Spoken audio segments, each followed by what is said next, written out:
Stranger.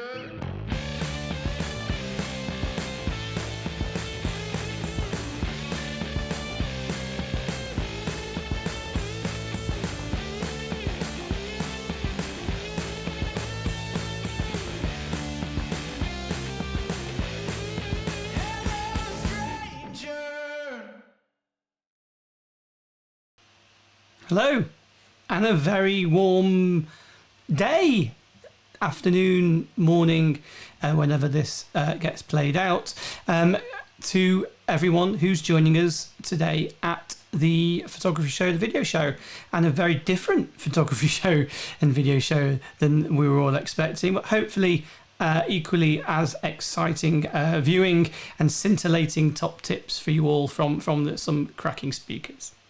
So welcome to today's show, I guess, or my little part of the photography corner, my little corner of the photography show. That was my show reel. That was a little taster of some of the clients that I work with, just to prove that I'm not an absolute charlatan. And welcome to my makeshift studio, which I threw together 6 months ago when all the nonsense started and everyone was locked down. I converted my home office into a home studio, and with that I get the benefit of things like the neighbours playing swing ball just as I'm about to go live. So if you hear repeated thuds, it isn't someone being buried under the patio, it is in fact the neighbours either playing swing ball or kicking a football against the fence, which they seem to do pretty much every time I press the record button, which is really handy. Anyway, let's crack on. I'm Bronks from Satirize Media, and today we're going to look at adding a camera or two. And if you want to grab the QR code with your phones, that will take you to all my information, and I'll throw that up again at the end, but you can get in contact with me there if you want to fire some questions to me. Now, I've got a lot of buttons in front of me here. I can also do things like this, and I can say hello from the corner of the screen, a bit like what they do on TV with the sign language, although I'm not as talented to be able to do sign language. And just to slap myself on the back, pat myself on the back a little bit more, here are some of my clients who are all beautiful and all lovely, and I hope we'll be working with them all again in the near future, the not too distant future, as I'm sure all you self-employed people are hoping your clients return eventually. So fingers crossed on all that. So let's crack on. Why bother with two cameras? What's the point? Well, multiple cameras. It doesn't have to be two. It could be 3, 4, 5 or 6. But I'm assuming that many of you have had one camera and you're watching this because you are trying to add some more interest to your shoots or save some time, both of which we can do. So why bother with multiple cameras? Well, it gives you a variety of shots to pick from, which is obviously very handy, and it can save time on shoots. There's no need to reshoot from different angles. I got myself in a picture, there we go. There's no need to shoot from different angles because obviously you're covering all the angles in the one shot. It does require a little more planning. Now you can't see because I'm in the way. There we go.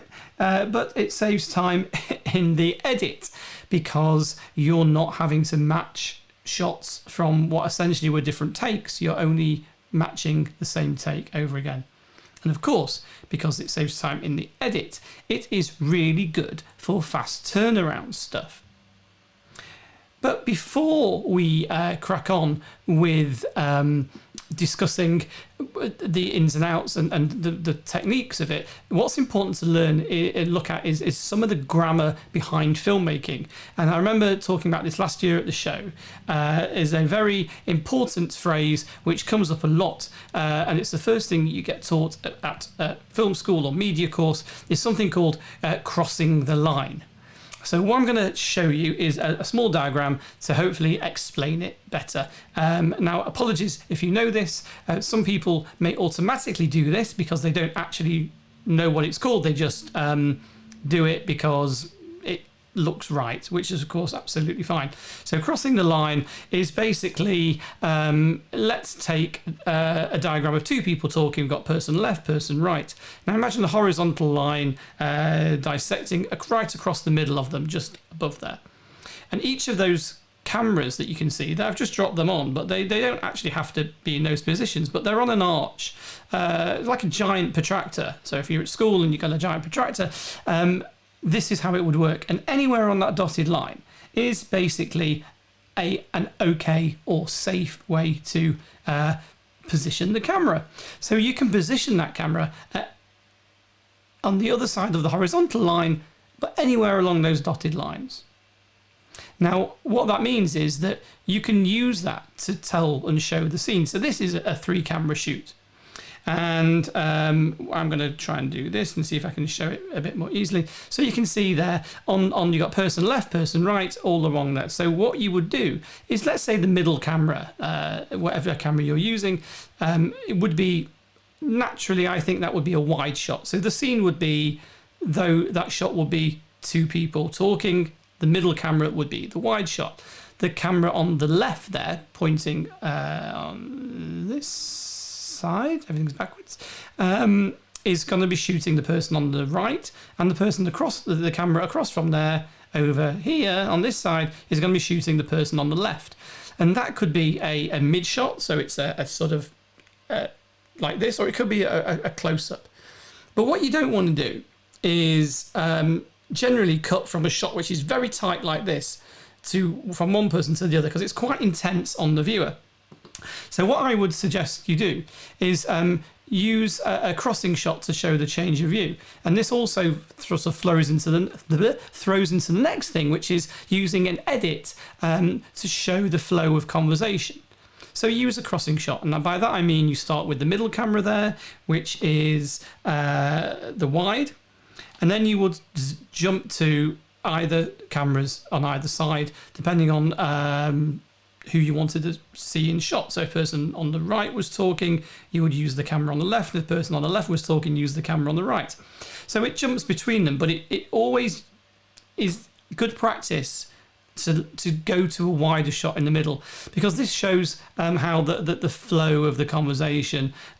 So it wouldn't go from a shot like this of one person to a shot like that on another, certainly not with a face like mine. But what you would do is you might start with the wide, go to a mid shot, so something like this, or even the head or waist to shoulder, waist to head. And then that will give you a more of a story. And the viewer, of course, gets things into perspective.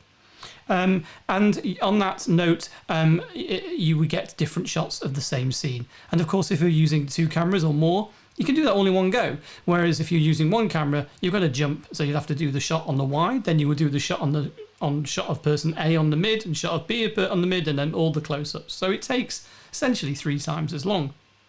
Now, one way of thinking about the crossing the line thing is, if you're watching a football match, you tend to find that the cameras are all on one side of the ground.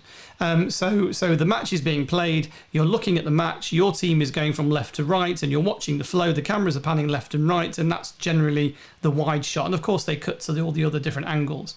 But when there's a replay or something, I don't know if you've noticed, I mean, if they still do this, but what they usually do is they have the shot, but then they actually write on top reverse angle.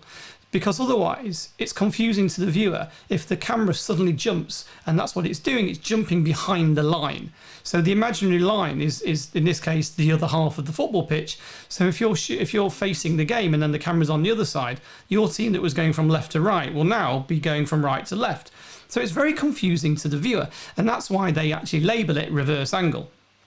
Now, of course, with all this being said, you don't actually need two cameras, because you can use the camera that you've got with you all the time. Most people have got one in their pocket. Of course, it's used a smartphone.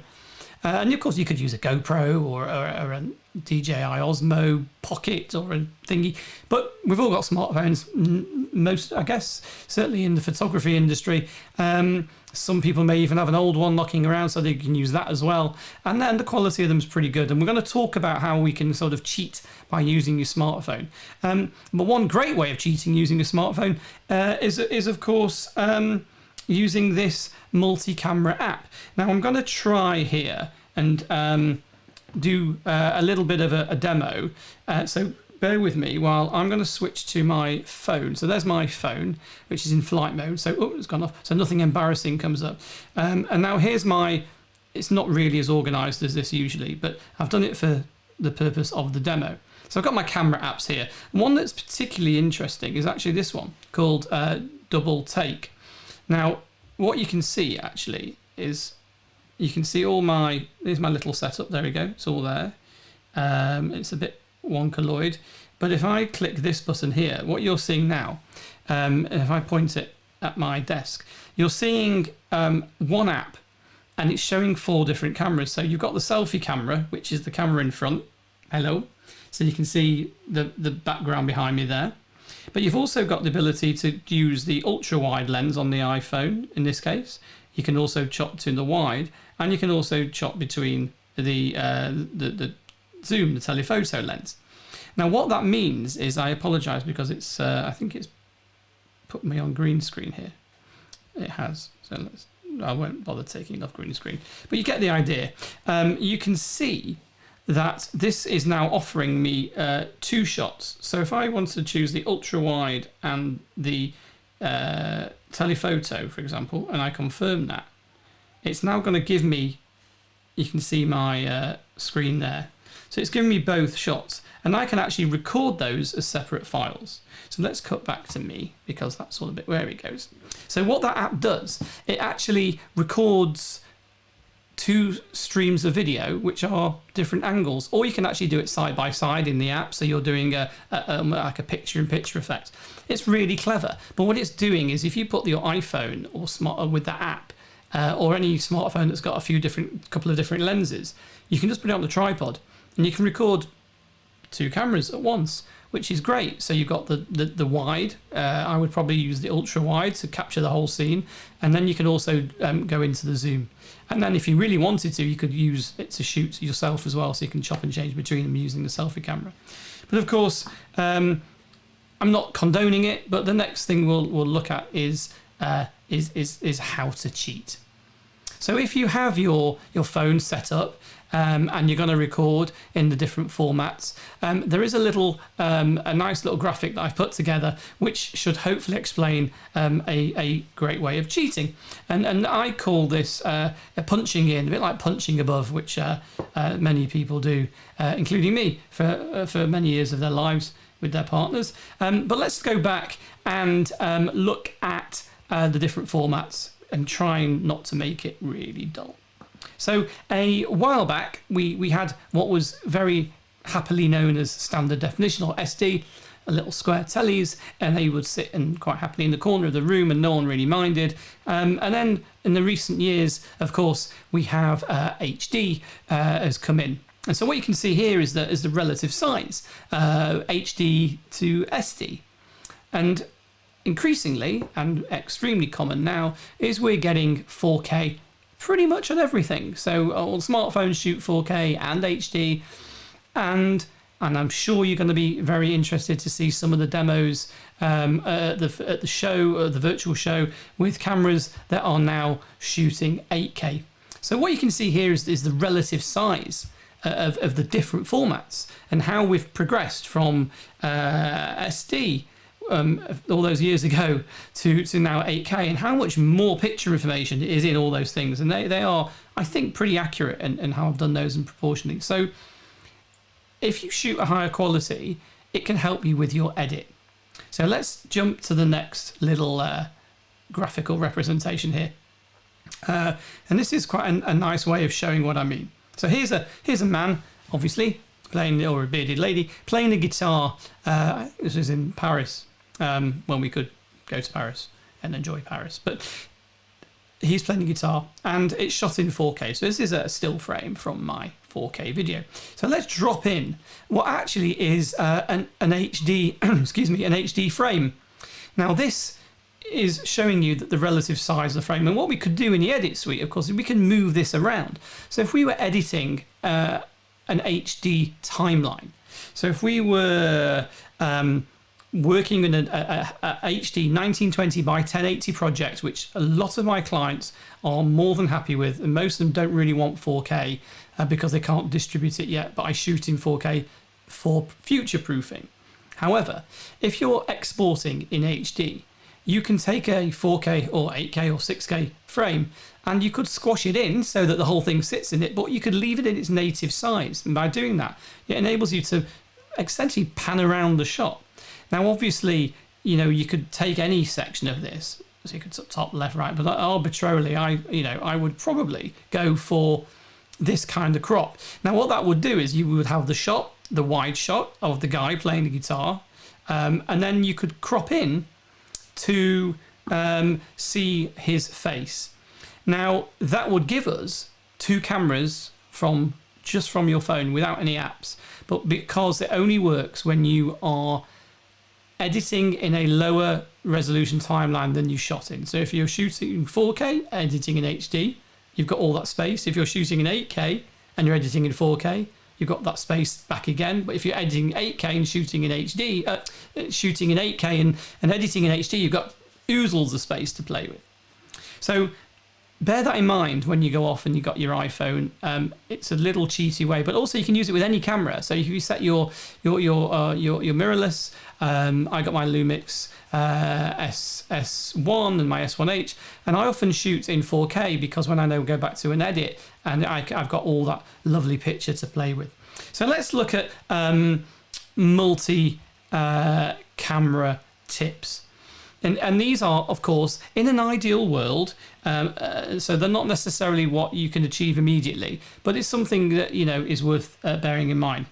So the first thing that I would do is try and pick cameras that are the same.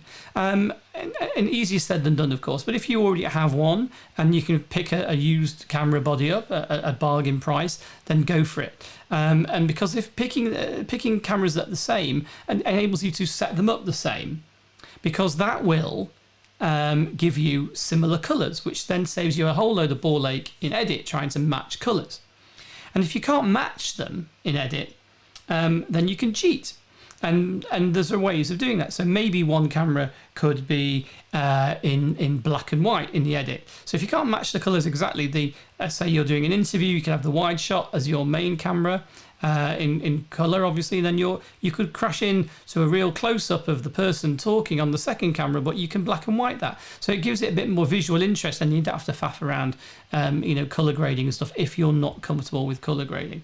I would always suggest keeping one camera locked off. So putting it on the tripod and leaving it there.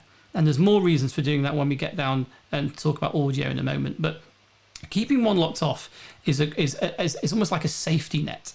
The second camera you can move around with and it can be handheld. But the trick is to always make sure that there's at least one camera rolling and taking the shot before you start moving the other. So your locked off camera, I tend to just leave that because once it's left, you're all good. And then the other one is you can use a camera as a safety shot, like I said.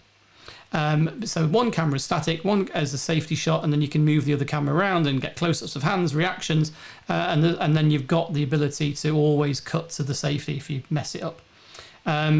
Lighting is more tricky because you're seeing more of the shot, so bear that in mind too.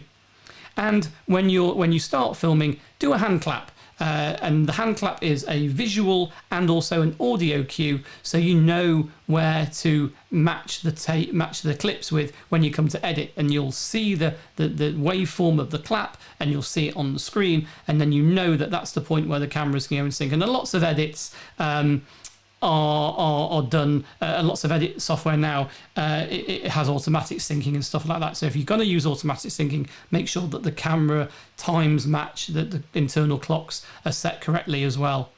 And we're going to look at another way of adding some visual interest into your scene, and I would advise taking a look at, and you get them fairly cheaply as well, but they're sliders. They're a bit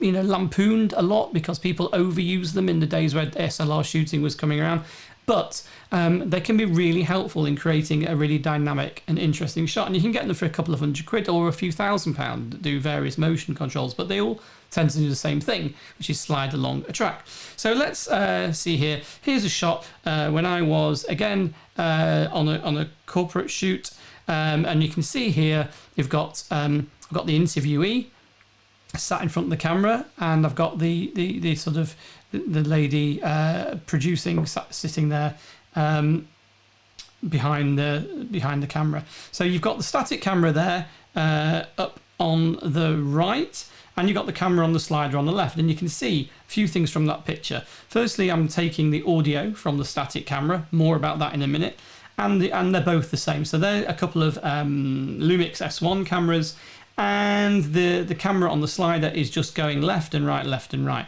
Now hopefully what we should be able to do is we should be able to play the shot. Maybe not. Now this is, of course, this is the shot that my static camera is taking, so it's a nice close-up. And then this is, it should be the, no, there it goes. That's the shot of the classic camera. There it goes. It's playing now, sorry. Right? And I've got a little zoom on, which I've added in edit. So that's the camera on the left. Now the camera on the right, which is, sorry, that's the camera on the right. Now the camera on the left on the slider is taking this shot. Now the reason it's quite nice to have it on the slider is you get this lovely, what's known as the parallax effect. So let me roll that. So you can see that while he's talking, there's a nice little turn, but he's always in the center, and he's apart from the girl looking through the window, confused as what's going on. Well, that creates an interest. So I've got now one shot which is fairly static on the tripod, and I've got the other one which is moving on the slider. And of course, with all this, what's really important is that you don't forget your audio.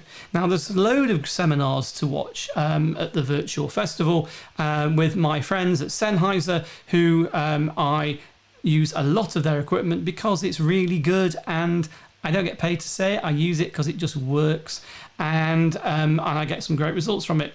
But with audio, it's a big deal, and a lot of filmmakers will tell you it's as important as the pictures. But the best option is always to reuse an external mixer and sync later. It can be a very expensive little mixer. You can buy them now for £50, £100.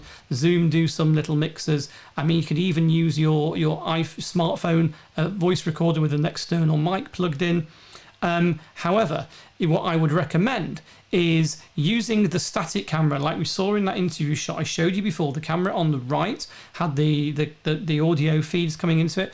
Use that as your master and take the audio into that camera, because that will give you the whole shoot with the right audio, and then you can then use the other camera as the camera to sync to, so the audio will match because they're shooting the same thing. So at least record some basic audio on the second camera. Now that means you obviously don't switch off the internal mics, but it might mean just getting a relatively inexpensive top mic, £100. There's a new MKE200, which clips on top, and you can actually use it with your phone too, which I demoed in a live show a few weeks ago. That's great for just leaving on the camera and capturing very directional sound, but it will match beautifully with your main camera too. And you want to think about, more than one person. It might be easier to use a boom mic like you can see in that picture, and actually like I've got above me here, because with a radio mic, a lavalier is clipped on to someone here, it's not going to pick up someone who's standing over there. So a boom mic will pick up more of people standing together, and it's still quite directional. Think about concealing the mics if you're doing that, so you don't get them in shot. I'm a bit neurotic about it. I don't like seeing microphones clipped on. I know on the news obviously you do, but in corporate and commercial stuff, I like to hide them. And there's a whole load of stuff you can get. There's some really cool stuff from a company called Bubblebee, who I think if you go to my site, there's a whole load of lists of kit that I use, and they do some really cool concealers that clip behind clothes and stuff. And crucially, leave all your cameras rolling. So you only need to sync once. Now, what I mean by that is if you stop recording, you're breaking the sync and you'll have to resync it again. So that I would, if you can, at least start the interview or whatever you're doing, start the shoot, roll one camera, roll the other, and just leave them roll. Even if there's a 2-minute gap where people are readjusting and trying to rewrite scripts or whatever they're doing, just leave them rolling, because, you know, unless you're running short of storage, those 2 minutes you record will take less time to sync than it will if you start and stop, because then you have to do the sync clap again and mess around syncing the clips. So leave both cameras rolling. Now, bombed it through that, I'm afraid. So I hope that's been useful to you. A little overview of how to shoot on multiple cameras. Now, as a shameless plug, of course, it would be remiss of me not to do some self-promotion. So I'm nicely and very kindly, and you can't see it because I'm covering it, if you scan the QR code, that'll take you to my site, of course, but I've actually just done a nice little coupon for people who've watched this, and that will give you 20% off anything on my store, which is mainly training, of course. So I do training with smartphones one-to-one. We can do virtual sessions, or we can do socially distanced stuff now. And so if you grab that QR code, I'll leave it up on screen there, and that is the coupon code. So if you do want a little bit of tuition with me and my charm, I would gladly help you out. And any questions, hit me up on Twitter. All the links are on there. That shall take you to all my links: Twitter, Instagram, Facebook, all the rest. So on saying, have fun, have a great time at the show, and hopefully we'll see you next year, to be continued. But please stay well, look after each other, stay safe, sound like Jerry Springer. Stay distant, use your mask, wash your hands, all the rest of it. Enjoy the show. Any questions, drop us a line. Be absolutely delighted to help you. There's the QR code again. It's been a pleasure. Thank you to the Photo Show for having me, albeit virtually. And we'll see you soon. All the best. Take care. Goodbye.